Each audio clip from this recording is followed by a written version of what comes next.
Hey, it's Red Eye. It's like Friends without the incest.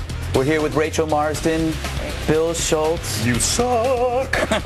And on remote, we have the lovely Tia Brown, In Touch Weekly spokesperson and senior editor. Hello, Tia. Hi. Good to see you. And we also have the lovely Alex Blagg, a writer for VH1's Best Week Ever. Hi, Alex. What up, Greg? You look wonderful. You do, too. I love the glasses. I love your glasses. I'm not even wearing them, but I know. I'm freaking out right now. And to my left, the wonderful Kim Serafin, also senior editor of In Touch Weekly. Yes. It's like an In Touch Weekly love fest. Do we get a free subscription for this? Yeah. Me and T will handle it. We'll take care of it. I love it because I love those magazines because you don't really have to read them.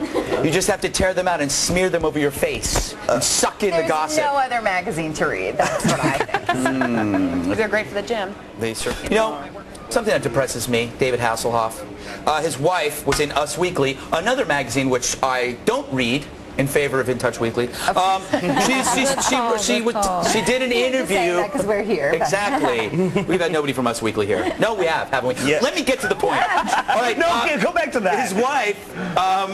In an interview, tells what it's like to be living with David Hasslehof, who was last seen, on the floor eating a hamburger of a hotel room. It was quite humorous. Anyway, the amazing thing I found from the interview was that the guy has gone to the hospital 13 to 14 times for alcohol poisoning. And Alex, aren't you kind of impressed? A little bit. You know, what all this has really done for me is we've all heard the phrase, don't hassle the Hoff. Yeah. It has a whole new meaning now. That's like what he was saying to his family for 20 years as he was downing bourbon into a blacked out stupor. See, I look at that picture of him, and the guy is in great shape, and he's still in great shape. Does that mean that booze, drinking to the point of almost dying, is good for you? I think booze is good. And one thing that stood out to me is that his wife said through it all she was happy because she felt like she married her soulmate. I love that. Isn't that hot? I love that. I try to tell my wife that all the time when she finds me with my pants down covered in vomit. Expectations. At what point does alcoholism cross the threshold into just pickling? Like, you're just trying to preserve yourself. Maybe that's his excuse. Well, he looks pretty good. Yeah, I have to say, he didn't look that great in that video. I mean, he was sort of at an angle. Did you see those abs? He had abs. His abs had abs. The lighting. It's definitely the lighting. Maybe it was the lighting. I don't know. I'm a vegetarian to begin with, but that made me never even think of eating a You're a vegetarian? burger again. Yeah. Interesting. Not. No, just kidding. I love vegetarians. Casey, that was not a funny joke. It wasn't so funny. If you're looking for, It wasn't a funny vacation joke. with pay, I'm working on it. Lastly, I just want to ask Alex, have you his wife is considered an actress. Pamela Hasslehof is known as an act. Have you ever seen her act? I've never heard of her before. No, I've seen her act in an Access Hollywood and Entertainment Tonight, tearfully recounting the video that she clearly leaked to the press and how that affected her. And so she should win the award for Best Supporting Actress in a clearly publicity attempt. There you go. There you go. All I know is I look at that picture and I would drink. Yeah. Of her. Anyway, the worst thing about yoga is people who break wind. Because they're in these positions and they start stretching all of a sudden. And they encourage it. And it's just disgusting. Sometimes the instructors do that, and it's like, that's not very. I hear it's an aphrodisiac when yoga instructors do it. I find talking about yoga stressful. I do too. So let's talk about Corey McWilliams. He's a blind man who lives in North Dakota, which I believe is a state.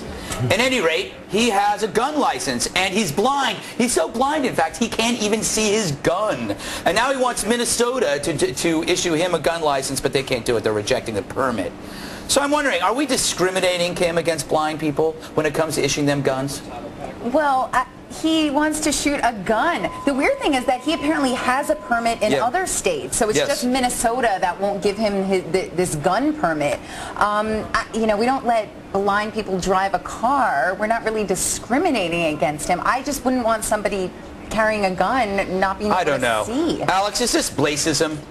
Yeah, sure, it's blacism. I think if you're blind, you should be able to shoot guns, drive planes, pretty much anything that anybody else can do. Otherwise, we're just holding them back, and that's sad. Well, anybody blind can drive a plane, right? They fly themselves pretty much, right? But if you have a shotgun, it's like you don't even need to be able to see. You just aim it in the general direction of the problem and let it go. Right? Guns pretty much shoot themselves.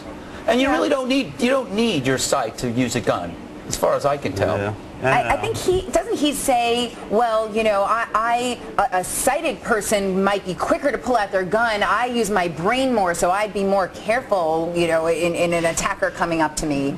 I still need my eyes to aim. I'm going to go on record as saying that. All right. I want to move on quickly. Well, cucumbers getting hurt and carrots. The cucumbers especially. Yeah. No one talks about the cucumbers. I want to talk about this hot trend in Australia, a new kind of coffee. It's the most expensive coffee in the world. It's called Kopi Luwak. Did I pronounce that correctly, Rachel? Yeah, but even if you didn't, it's okay, because I don't think it'll offend anybody. Okay. It's made in Indonesia, this coffee, but this is how it's made. The coffee beans are excreted by native civet cats, making it the rarest, most expensive coffee, $450 a pound. It's called cat poo coffee, and it goes for $50 a cup. Bill, is this something you might drink?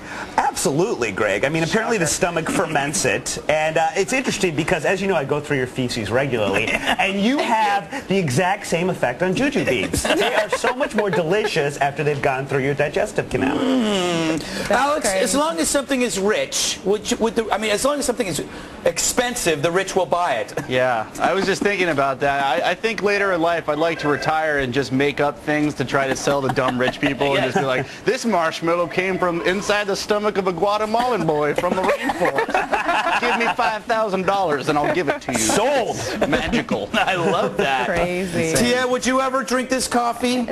No. And I'd like to know how they figured out it tastes good. Yes. You know, what else did they sample before they got to this cat? Yes, exactly. All right, I want to go to my artwork because, as everyone knows, I draw the news.